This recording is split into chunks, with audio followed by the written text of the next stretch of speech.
நம்ம இல்லங்கள்ல துர்சக்திகள் துஷ்ட சக்திகள் அண்டாமல் இருப்பதற்கு இந்த ஒரு 4 செடிகள் வீட்டுல இருந்தா ரொம்ப ரொம்ப நல்லது.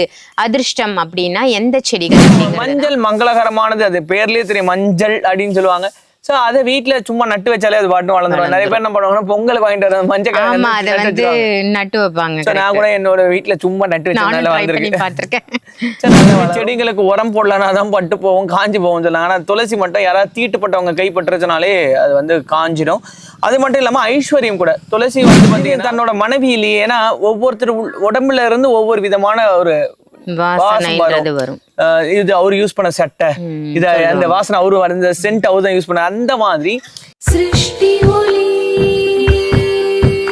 எங்கள் சிருஷ்டி ஒளி, சிருஷ்டி ஒளி எங்கள் சிருஷ்டி ஒளி, வாழ்வை மாற்றும் சிருஷ்டி ஒளி. சிருஷ்டி ஒளி சொந்தங்கள் அனைவருக்கும் அன்பான வணக்கங்கள். இன்னைக்கு நம்ம சிருஷ்டி ஒளியில என்ன பதிவு பார்க்க போறோம் அப்படின்னு பாத்தீங்கன்னா, நம்ம இல்லங்கள்ல துர்சக்திகள் துஷ்ட சக்திகள் அண்டாமல் இருப்பதற்கு இந்த ஒரு 4 செடிகள் வீட்டுல இருந்தா ரொம்ப ரொம்ப நல்லது. அதிர்ஷ்டம் அப்படின்னா எந்த செடிகள் அப்படிங்கறத தான் சாய் பாலாஜி அவர்கள் நமக்கு இன்னைக்கு சொல்ல போறாங்க. நிறைய செடிகள் பதிவு பார்த்திருப்போம், இருந்தாலும் இது முக்கியமான 4 செடிகள் என்னன்றதை தெரிஞ்சுக்கோங்க. வணக்கம் ஜி. வணக்கம் சாரம். ஜெய் புவனேஸ்வரி. புன்னகையோட நம்மள வரவேற்கிறாரு. சொல்லுங்க ஜி, எந்த செடி வீட்டுல இருந்தா இந்த கெட்ட சக்திகள் வந்து அண்டாது? நம்ம நிறைய பதிவுகள்ல இந்த செடி வளர்க்கறது, மரம் வளர்க்கறது, தேவையில்லாத இந்த விஷயங்கள்லாம் இருக்கக்கூடாது அப்படிலாம் பார்த்துருக்கோம். அந்த வகையில வீட்டுல நல்ல ஆற்றலை கொண்டு வரக்கூடியது, துர்சக்திகளை அறவே நீக்கக்கூடியது, ஏதாவது வந்துச்சுன்னா காட்டக்கூடியது, ஒரு கண்ணாடி போல காட்டக்கூடிய செடிகள் அப்படின்னு பார்த்தோம்னா ஒரு 4 செடி மட்டும் இப்போதைக்குன்னு பார்க்கலாம். அது என்ன செடின்னு தெரிஞ்சுக்கணும்னா குரு வணக்கத்தை பார்க்கணும். எங்க கேட்டாலும் அதே தான். ஸோ குரு வணக்கத்தை பார்த்துட்டு நம்ம கேள்விக்கான பதிலுக்கு போயிடலாம். இந்த ஈண்டெடுத்த தாயாகவும் உலக மக்களால தெய்வ வாக்கு சித்தர் காளி மாதாஜின்னு சொல்லுவாங்க. அவங்க பொற்பாதங்களை வணங்கி சண்டியின் சக்கரவர்த்தி புதுக்கோட்டை புவனேஸ்வரி பீடத்தோட பீடாதிபதி குரு ஸ்ரீ பிரணவானந்த அவதூத சுவாமிகள் பொற்பாதங்களை வணங்கி, தத்தகிரியானந்தா பொட்டு சுவாமிகள் சொல்லுவாங்க, அவங்களோட பொற்பாதங்களை வணங்கி, இதர குருமார்களோட ஆசீர்வாதத்தோடும் என்னுள் இருந்திய நாவல பேசக்கூடிய அந்த காளி தேவி அனுகிரகத்தினால மணி மந்திர ஔஷதம் சொல்லக்கூடிய 3 விஷயங்களை வச்சு சித்தர் வழியில, சித்தர் வழிகாட்டுதல, குருவோட ஆசீர்வாதத்தோட புவனேஸ்வரி அம்பாள் இந்த கடையை நடத்த, அந்த கடையில வேலை செய்யக்கூடிய ஒரு அற்புதமான ஒரு வாய்ப்பை கொடுத்த அந்த அம்பாளுக்கு இந்த தருணத்துல நன்றியை சொல்லி, ஸோ குரு வணக்கத்தை பார்த்தாச்சு. குருவோட ஆசீர்வாதத்தோட நம்ம வீட்லயா இருந்தாலும் சரி, நம்ம எங்க இருக்கிறோமோ அந்த இடத்துலயா இருந்தாலும் சரி, இந்த 4 செடி, இப்போ ஆசிரமம் கூட பாத்தீங்கன்னா அந்த செடிகள் வச்சிருக்கிறோம், அதையும் பார்த்துக்கலாம். முதல் செடி எப்பயும் போல துளசி. ஸோ துளசி வந்து பாத்தீங்கன்னா உங்களுக்கு வந்து லக்ஷ்மியோட அம்சம், பிளஸ் வந்து தீட்டுப்பட்டதுன்னா இது வாடிடும் சொல்லுவாங்க, அந்த பட்டு போயிடும் சொல்லுவாங்க. எப்பயுமே செடிகளுக்கு உரம் போடலனாதான் பட்டு போவோம், காஞ்சி போவோம் சொல்லுவாங்க. ஆனால் துளசி மட்டும் யாராவது தீட்டுப்பட்டவங்க கைப்பற்றுறதுனாலே அது வந்து காஞ்சிடும். அது மட்டும் இல்லாமல் ஐஸ்வர்யம் கூட. துளசி வந்து பார்த்தீங்கன்னா ஸ்ரீமன் நாராயணனுக்கு வந்து உகந்த ஒரு இலைகள் அப்படின்னு சொல்லுவாங்க. இந்த துளசியோட தன்மை வந்து உங்களுக்கு வந்து அதீத சக்தியை கொடுக்கக்கூடியது. அந்த காலத்துல எல்லார் வீட்டோட முற்றம் சொல்லுவாங்க, அதுல வந்து பாத்தீங்கன்னா துளசி மாடம் வச்சு தண்ணீர் ஊத்தி அதை சுத்திட்டு துளசி வச்சு வாயிலப்படுவாங்க. இப்ப சமீபத்துல கூட ஒரு படம் ஒண்ணு பார்த்தேன். அந்த படத்துல எனக்கு ஜலதோஷம் பிடிச்சிருக்கு மாமா அப்படின்னு சொல்லி பிடிப்பாங்க. இந்த நேரத்துல விக்க தொடலாமா அப்படின்னு ஒரு தண்டெல்லாம் வரும். ஸோ ஆன்மீக ரீதியாகவும் சரி, மருத்துவ ரீதியாகவும் சரி, துளசி வந்து ஒரு இன்றியமையாத ஒரு செடின்னு சொல்லலாம்.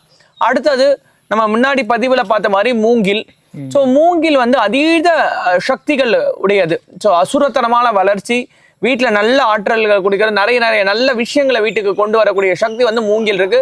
மூங்கில்ல உங்களுக்கு வந்து வாஸ்து மூங்கில், எல்லா விதமான மூங்கில் செடிகளும் நம்ம வீட்டுல வளர்க்கலாம். சில பேர் வாஸ்து செடின்னு சொல்லி துண்டு வளர்க்கலாம் இருக்கிறாங்க. இப்ப வந்து பாத்தீங்கன்னா வளைஞ்சு இருக்கிற மூங்கில் சின்ன துண்டா வெட்டி அதை வந்து நிறைய ஆன்லைன்ஸ்ல வருது. ஸோ மெயினா சொல்லணும்னா மஞ்ச மூங்கில், அதுக்கப்புறம் கட்டு மூங்கில் சொல்லி பச்சை கலர்ல இருக்கும், கட்டு வரும். அந்த கட்டு மூங்கில்லாம் வீட்டுல வைக்கலாம். அதுக்கு அடுத்தது வந்து எப்பயுமே நம்மளோட நாட்டு செடிங்க, அது வந்து மரம், வேப்ப மரங்க. ஸோ வேப்ப மரம்ன்றது ஒரு வீட்டில் இருக்கணும். வேப்ப மரத்தோட அந்த காற்று, வேப்ப மரத்தோட அந்த நிழல், வேப்ப மரத்தோட பட்டை, வேப்ப மரத்தோட பூ, வேப்ப மரத்தோட விஷயங்கள் வந்து பார்த்தீங்கன்னா உங்களுக்கு அதீத சக்தி உடையது. அதாவது அம்பாள் இல்லாத நேரத்துல இந்த வேப்ப மரம் அப்படின்னு சொல்லக்கூடிய அந்த பெண் தெய்வம் என்ன பண்றாங்கன்னா சிவபெருமான் அருகில போறாங்க. இது தன்னோட மனைவியிலேயே, ஏன்னா ஒவ்வொருத்தர் உடம்புல இருந்து ஒவ்வொரு விதமான ஒரு வரும். இது அவரு யூஸ் பண்ண சட்டை, இத அந்த வாசனை அவரு வந்த சென்ட் அவரு தான் யூஸ் பண்ண. அந்த மாதிரி இந்த வேப்ப மரம் என்ன பண்றாங்கன்னா அம்பாள் இல்லாத நேரத்துல அம்பாளோட உருவத்தை தெரிச்சு சிவன் கிட்ட போறாங்க. நீ என் மனைவி கிடையாது, யார் நீ, உன்கிட்ட வந்து கசப்பு வாசனை வருது, அதனால நீ வந்து என் மனைவி கிடையாது, உண்மையை சொல்லிட்டு சபிக்கிறாரு. அது பூலோகத்துல பெண்ணா ஆகாம அது வந்து மரமா மாறுது. ஸோ அந்த வேப்ப மரத்தை தான் அம்பாள் அப்படி, ஏன்னா அம்பாளோட அவதாரம்ன்றதுனால அம்பாளா அதை பாவிச்சு இன்னைக்கும் வந்து நம்ம எல்லா இடத்துலையும் கொண்டாடுறோம். நம்மளோட ஆசிரமத்துல பெரிய வேப்ப மரம்லாம் இருக்கு. ஸோ வேப்ப மரம் வந்து அதீத சக்தி உடையது. அதோட இலையில கூட அந்த சிக்கன் பாக்ஸ், அந்த அம்மை போட்டிருக்க நோய் அப்போ கூட வீட்டுக்கு வெளியில வந்து வேப்ப இலையை சொருவி வச்சிருப்பாங்க. அதே போல வந்து பாத்தீங்கன்னா வேப்பச்சாறை வந்து கொடுப்பாங்க. இந்த குழந்தைங்களுக்கு பூச்சி எல்லாம் போடணும்னா வேப்பச்சாறை கொடுப்பாங்க. சளி பிடிச்சுன்னா இந்த துளசி வேப்ப இலை, அப்புறம் வந்து பாத்தீங்கன்னா அந்த கற்பூர வள்ளி இதெல்லாம் வச்சு கொடுப்பாங்க. ஸோ இதெல்லாமே நல்ல தெய்வீக ஆற்றல் கொடுக்கக்கூடியது. அதுக்கு அடுத்தது மஞ்சள். ஸோ மஞ்சள் மங்களகரமானது, அது பேர்லயே தெரியும், மஞ்சள் அப்படின்னு சொல்லுவாங்க. ஸோ அதை வீட்டுல சும்மா நட்டு வச்சாலே அது பாட்டு வளர்ந்துடும். நிறைய பேர் என்ன பண்ணுவாங்கன்னா பொங்கலுக்கு வாங்கிட்டு வர மஞ்சள் நட்டு வைப்பாங்க. நான் கூட என்னோட வீட்டுல சும்மா நட்டு வச்சிருக்கேன்.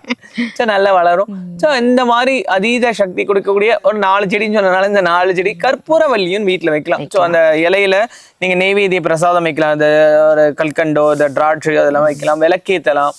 அதுக்கப்புறம் வந்து பாத்தீங்கன்னா செம்பருத்தி. ஸோ சிகப்பு கலர்ல இருக்கக்கூடிய ஒத்தை செம்பருத்தி வந்து வீட்டுல வைக்கிறது ரொம்ப விசேஷம்.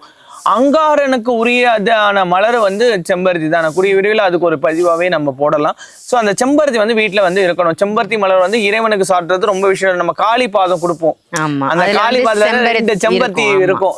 அது நான் அப்பதுல இருந்து அதை பதிவு போடணும்னு இருக்கேன். ஸோ அந்த செம்பருத்தி வீட்டுல கம்பல்சரி இருக்கணும், வைக்கலாம். ஓகே, துர்சக்திகள் துஷ்ட சக்திகள் வீட்டுல அண்டாமல் இருப்பதற்கு ஒரு 4 செடி தான் கேட்டேன். இன்னைக்கு சாய் பாலாஜி 6 செடியாவே நமக்கு சொல்லியிருக்காங்க. ஸோ இந்தந்த செடி, அவர் சொன்ன மரங்கள், இதை வாங்கி நம்ம வீட்டுல வளர்த்து இந்த கெட்ட சக்திகள் நம்ம வீட்டுல அண்டாம தடுத்துக்கலாம். இந்த பதிவு உங்க எல்லாருக்கும் பயனுள்ள பதிவா அமைஞ்சிருக்கும்னு நினைக்கிறேன். இதே மாதிரி வேற ஒரு நல்ல பதிவோட சாய் பாலாஜி அவர்களோட உங்களை நான் சந்திக்கிறேன். நன்றி, வணக்கம். सृष्टि